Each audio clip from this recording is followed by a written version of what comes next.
ክርስቲያን ሆኖ ዘረኛ ከሚሆን ሰው ከሃዲ ሰው ይሻላል። ይሄ በጣም ከፍተኛ የሆነ ኃጢአት ነው። እኛውን ኃጢአት የሚመስለን ወይ ነፍስ መግደል ብቻ ነው ወይ ስርቆት ብቻ ነው።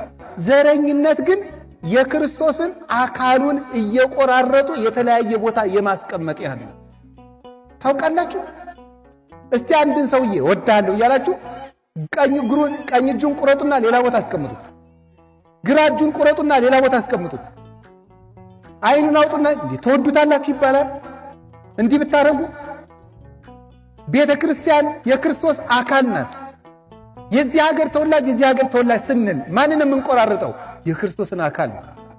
ከዚህ በላይ አይሁድስ አንድ ቀን ነው የሰቀሉት። እኛ ስንት ቀን ነው ክርስቶስን እየከፋፈል ነው ያለው? አይሁድ አንድ ቀን ብቻ ነው የሰቀሉት። እኛም ክርስቶስን እየሰቀልን ነው በመለያየት በክፋት። ይሄ ልቡናችን ካልነጻ እግዚአብሔር አይዘበትበትም። የኛ የክርስቲያኖች ሀገራችን በሰማይ ነው። ፊልጵስዩስ ምዕራፍ 3 ቁጥር 18 ሸዋ ስለሆንክ የምታገኘው መንግሥተ ሰማያት የለም። ለጎንደር የተዘጋጀ መንግሥተ ሰማያት የለም። ለጎጃም የተዘጋጀ መንግሥተ ሰማያት የለም።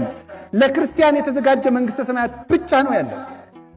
የእግዚአብሔር ቤተሰቦች ሀገራችን ኢትዮጵያን እንደ ኢትዮጵያነቷ ብናቆያት አንድ ሆነን ብናስብ እንድናለን።